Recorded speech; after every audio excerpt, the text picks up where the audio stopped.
Hey there, welcome to Extra Healthy-ish, the big sister podcast to Healthy-ish. This podcast from Body and Soul gives you that, well, little bit extra in your day for your mind, body and soul. I'm your host, Felicity Harley.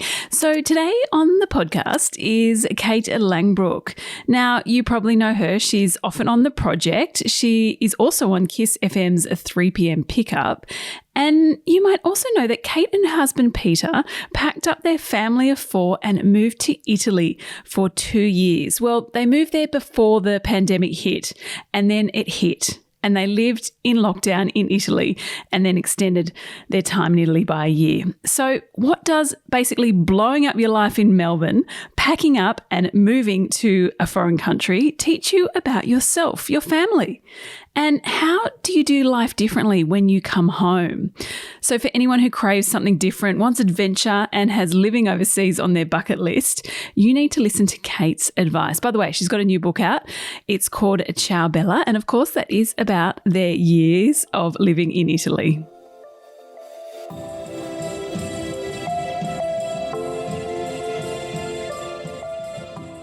Kate, thank you so much for coming on Extra Healthy-ish. Now, I actually ask this for everyone who comes on the podcast. How do you stay extra healthy-ish in your daily life? Well, it's always a movable feast, isn't it? I go through periods where I'm really able to and interested in prioritising my health, which for me will be supplements and, you know, daily exercise, getting to yoga when we're not in lockdowns. And then you have other periods, which I think are also very healthy, where you just need to go party with people. You need to drink too much. You need to remember who you are. You need to be irresponsible. You know, you need to come home and go, where are my shoes? I seem to have lost them. Hang on, why have I got glass in my foot? Oh, we've all been there, haven't we? Well, it's just important to be, particularly if you live a life of sacrifice as a parent, and that's my choice to have made, but nonetheless it is a life of sacrifice, and it does come with its attendant responsibilities. And if you do it well, you can't always put yourself first. No, absolutely not. Well, most of the time you don't. No, but that's sometimes I get really annoyed when people talk about self-love, self-sacrifice. Oh, don't you got to put yourself first. I'm like, really, are you a parent? Because if you are, I don't understand how you're doing it properly. And also, I'm glad I'm not one of your children. Yeah, exactly. Do you know what I mean? It's like a real celebrity, particularly celebrity mum thing that sometimes makes me feel a bit ick. And I'm not by any means a martyr. I'm a really bad martyr. No, but I think it's good to have the balance. And also it's good for your children to see who you are. Yeah, who you really are. And that, you know, life is not all roses. There are tough times and yes. Yeah. Now, let's talk about you packing up and moving overseas. I mean, this would be a dream for many of the healthy-ish listeners, you know, whether they have a family or not. And often, you know, we've got our list, we've got a bucket list, this is what we want to do, but we never actually do it. So how do you actually make it happen? Wow, that's interesting. Well, I've written a book about that. You need to firstly have someone who shares that dream with you. Would be very difficult to do it on your own or, you know, with someone who's resistant to the idea. And luckily, my husband Peter and I, even though we can't remember when we both had the idea, it kind of came upon us at the same time. And I think it was when we were in Italy on a holiday, the first time we'd ever been there, I said to Peter, gee, I understand why people have got this fantasy about living in Italy for a year. I totally understand that. And he was like, yeah, me too. And then we were like, but that's other people. Never happens. You know. But then at some point you go, a lot of things that seem like they're only ever done by other people end up being done by you.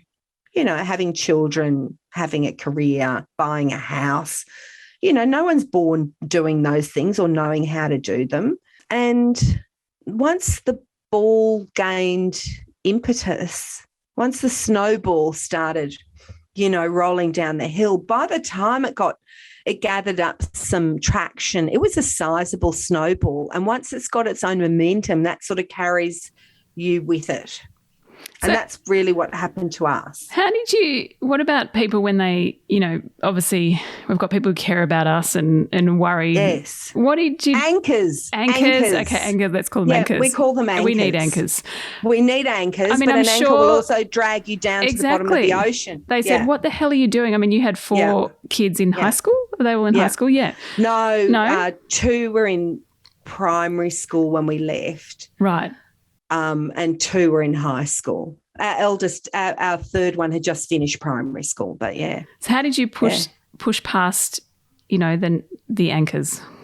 Oddly enough, the children weren't so much of the obstacles, but self-interest is really the only thing that doesn't lie. The money trail always tells the truth. And self-interest always tells the truth. And so people don't want their lives to change.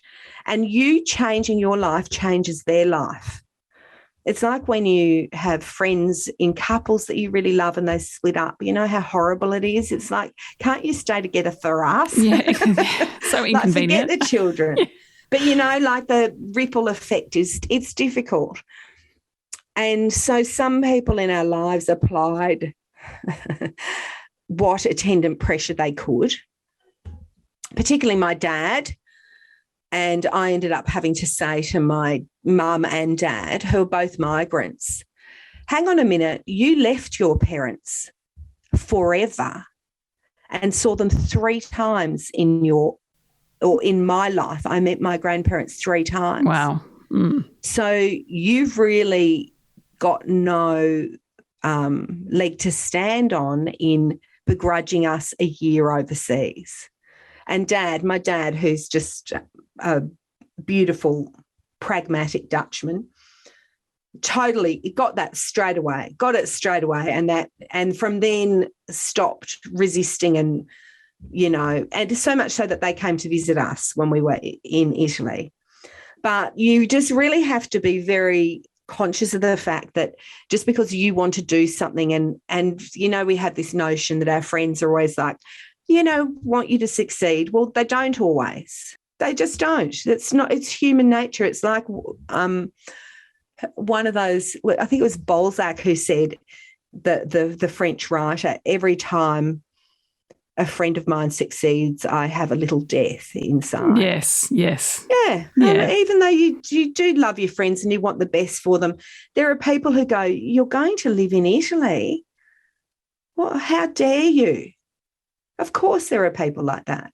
They don't mean it any more than I mean it if sometimes I feel just that terrible initial not joy for something joyful that's happened to a friend. It's just stupid, but you need to be mindful of the fact that no one will want your dreams to come true as much as you do. We'll be back after this short break with more from Kate. When you were living over there, it obviously brought you together as a family. What did you learn as a family? I mean, that you've perhaps brought home, or what's some key realizations that you had as you function as a family? Well, then no one who was not retired had spent as much time with their husband as I did. At times it was really testing, because I think your strength is always your weakness, and I'm very quick and Peter's very slow. He's slow and methodical. His attention to detail is unbelievable. He's the one that does the paperwork and will move a mountain a teaspoon at a time. Whereas I'm like, let's get the TNT out and blow this mofo up, right? He's not like that. So sometimes just acclimatizing to that time spent together was testing, but it also ended up being the best thing for our relationship. And I also think that men really like to have their women around. And the more that they have us around, the better for the relationship. Whereas women in my experience, we like to be like the cats. We're always like, "Rah, I've got to go here. Rah, I'm over the fence. I'm rah, rah, rah, da, da, da, da, da." Yep. And men are more like dogs. Yeah, absolutely. Just sometimes we're like, why do you spend all day lying in front of the fire or whatever. And I think to return to the basis of your union, which is basically the two of you wanting to be together, is great for everyone, unless you've made a terrible mistake. Yeah, exactly. Unless you've married the wrong person or hooked up with the wrong person. But you'd presumably know that, the first time you tried to go to an Italian visa office, you'd become quite aware of that. It's not a process to be undertaken lightly. But the knock-on effect to the children was also that I know my children so much better than I knew them before. Yeah, it must have been great for your relationships. I mean, even as we talked on Healthy-ish, you were talking about how you wanted to escape that cellular exhaustion, which we all feel for our crazy busy lives. And then suddenly you had this you had time to connect, time to sit down, time to get to know each other. Time has been an unexpected gift from the pandemic as well, actually. But time is what, previous to that, we seemed unable to give ourselves. And what did you learn about yourself? Well, that's really interesting. I have always kind of known myself fairly well, but always within the context of the world that I've been living in at the time. I'm a modern woman, so I've never not worked. And to meet myself not working was confronting? Brilliant. Brilliant? Oh, good. Yeah, brilliant. Yeah, confronting, of course, because we're used to having that, what do you do conversation with people. And I write in my book, actually, in Ciao Bella, about when we were when I'd finally stopped doing the radio after the first 6 months we were in Italy. And I finally had the second half of the year to myself, of this precious year. I mean, it ended up being 2 years, but we didn't know that would necessarily happen. And I remember in Italian class saying, I'm a housewife. And it was a joke because I also said I'm married to a house. I was in a beginner's class. Now, in Australia, if I sat in a class of people, there'd be at least one person in the room who would know that was a joke and who would know that I'm Kate Langbroek and would laugh. But, of course, because I was in Italy, nobody knew who I was. And so nobody laughed. And so, of course, I could be a housewife. Why wouldn't I be a housewife? To all intents and purposes, that's what I am. And that's, in fact, what I was. And so I did have that moment where I went, oh, okay, so this is what happens when you remove your identity from anything else that you might do. Yeah. I think that's... And when I told Husey about that, who had not wanted me to stop working, not wanted me to stop doing the radio, I said, oh, this funny thing happened. And he went, be careful what you wish for. But I do feel like when you go through that, especially as a woman, it is kind of a release, isn't it, in some ways? You're like, well, I actually not my work. I'm me again. Like, it doesn't matter what I do or how many kids I've got or where. I'm actually me as me rather than me as the TV host, me as, well, I used to be a magazine editor, me as this, Yes. And it's a lovely weight off the weight off the shoulders. Yes, it was like really to just wake up some mornings and go, what do I have to do? Nothing except the care of my family was just heavenly. Although don't get me wrong, sometimes I resented the care of the family. Totally nothing would have been great, but that was the greatest gift that I gave myself was to have those months of nothingness. So would you do it all again? Would you pack up and move over again? in a heartbeat. So where's the next place on your list? Are you already planning? I can see. No, we haven't really. I mean, we've been enjoying our time back, reconnecting, in Australia. But we haven't really had a discussion yet about what the future looks like or what language we might be speaking in the future. But the kids have kind of accepted that it's going to happen at some point, possibly without the two older ones who are now 16 and 18. In fact, quite likely without the two elder ones. But the little boys, I think, are up for an adventure again. I love that. So just lastly, how can listeners of this podcast say yes to more adventures? How can we get better at saying, I'm going to actually do it? That's a good question, because there is something that happens when you're traveling that is foreign to you when you live in a place. And if you think about if you've ever travelled, and it doesn't need to be overseas, it's like even if you find yourself, you get off a bus at the wrong stop, you end up having a conversation with someone and blah, blah, blah, and you talk to a shopkeeper and an old man pruning some roses. There's a certain openness that you have when you're traveling that you don't have in your daily life. And I think if you can, even people who suggest things like that you don't drive the same way to work every day, or if you can try and be alive in the moments of your life, even in those moments that are absolutely so vibe-sucking, you feel like you need a bone marrow transplant after them. Those are the very moments that you need to pay attention to change somehow. So if you hate school drop-off, make yourself do school drop-off and talk to someone when you drop off the kids.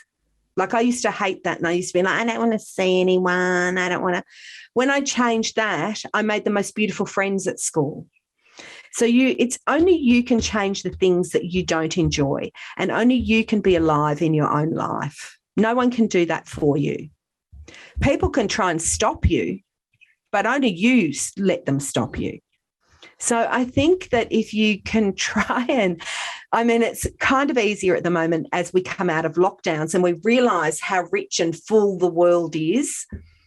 If you can maintain that sense of adventure and that anything can happen and that you're alive in your own life, stuff will start to happen that you will love. Yeah, exactly. And it just has to start. It can start that school drop-off, and who knows, next you might be going to Italy. Kate, thank you so much for coming on Extra Healthy-ish. Thank you so much. There you have it. Say yes to new adventures, but really looking at life around you and seeing what you can change right now. Well, that's really a new adventure. Talking to your barista, your PT, or someone at the school gate. If you want more from Kate, make sure you grab her book. It's called Ciao Bella. If you want more from us, remember Extra Healthy-ish. We publish a new episode of this podcast every morning, Monday to Thursday. Or you can jump online, bodyandsoul.com.au. And you following us on social media, Body and Soul on Instagram or Facebook, make sure you do that. Thanks again for listening in. And if you have a moment, we'd be so grateful if you could rate, review, and subscribe to this podcast. And until tomorrow, well, write that bucket list, right? And stay extra healthy-ish.